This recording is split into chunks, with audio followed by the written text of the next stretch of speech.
So let's read the question. The question says, read the given paragraph and select the option that correctly fills the blanks in it. Hormones produce their effect on the target tissue by binding to a specific A called hormone receptors located in the target tissues only. Water-soluble hormones usually need B receptor that generates C messenger for regulating cellular metabolism. B-soluble hormones can pass through the cell membrane. The hormones which interact with E receptor and mostly regulate gene expression or chromosome function by the interaction of hormone receptor complex within the genome. इस question में हमारे पास एक paragraph given है, हमें इस paragraph में A, B, C, D and E को identify करना है। गिवन ऑप्शंस में से करेक्ट ऑप्शन को चूज करना है। इस क्वेश्चन में अगर हम बात करें कि कॉन्सेप्ट की तो हमारा यहाँ की कॉन्सेप्ट होगा हॉर्मोन्स। हॉर्मोन्स होते हैं non nutrient biochemical messengers of the body. These are non nutrient biochemical messengers of the body. Hormones क्या करते हैं, एक टारगेट टिश्यू पर एक्ट करते हैं। They act on target tissue या फिर एक target organ.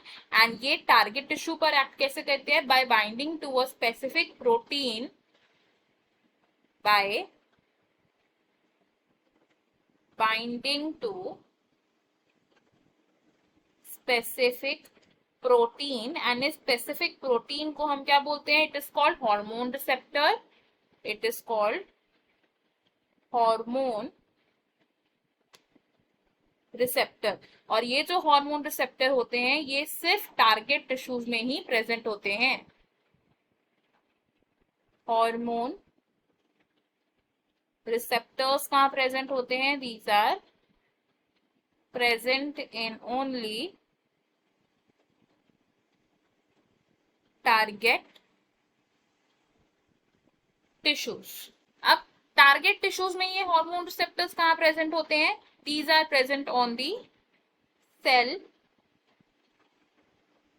membrane of the target cells। and जो hormone receptors cell membrane of target cells पर प्रेजेंट होते हैं उन हार्मोन रिसेप्टर्स को स्पेसिफिकली हम बोलते हैं membrane bound receptors. These are membrane bound receptors. और जो हार्मोन रिसेप्टर्स टारगेट सेल्स के अंदर प्रेजेंट होते हैं, इनसाइड टारगेट सेल्स, ऐसे हार्मोन रिसेप्टर्स को हम इंट्रासेल्युलर रिसेप्टर्स बोलते हैं। These are called intracellular receptors. अब हार्मोन जब रिसेप्टर के साथ बाइंड करता है तो it makes a hormone receptor complex. Hormone जब रिसेप्टर के साथ बाइंड करता है तो ये क्या फॉर्म करता है, it forms hormone receptor complex. अब कुछ ऐसे हार्मोन्स होते हैं जो वाटर सॉल्यूबल होते हैं। वाटर सॉल्यूबल हार्मोन्स जैसे कि peptide hormones. Water soluble hormones जैसे कि पेप्टाइड हार्मोन्स, ये वाटर सॉल्यूबल हार्मोन्स क्या करते हैं, ये मेम्ब्रेन बाउंड रिसेप्टर्स के साथ बाइंड करते हैं। दे bind two membrane bound receptors. And ये मेम्ब्रेन बाउंड रिसेप्टर्स के साथ बाइंड करते हैं तो ये टारगेट सेल के अंदर नहीं जाते हैं। They do not enter the target cell.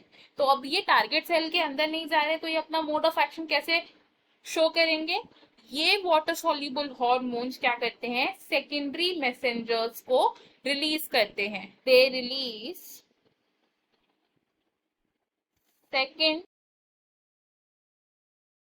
Messengers और ये सेकेंडरी मैसेंजर्स कौन कौन से हो सकते हैं? These can be calcium ion या फिर IP3 विच इज आयोनोसिटॉल ट्राइफॉस्फेट। और ये जो सेकेंडरी मैसेंजर्स हैं ये क्या करते हैं? सेल्यूलर मेटाबॉलिज्म को रेगुलेट करते हैं।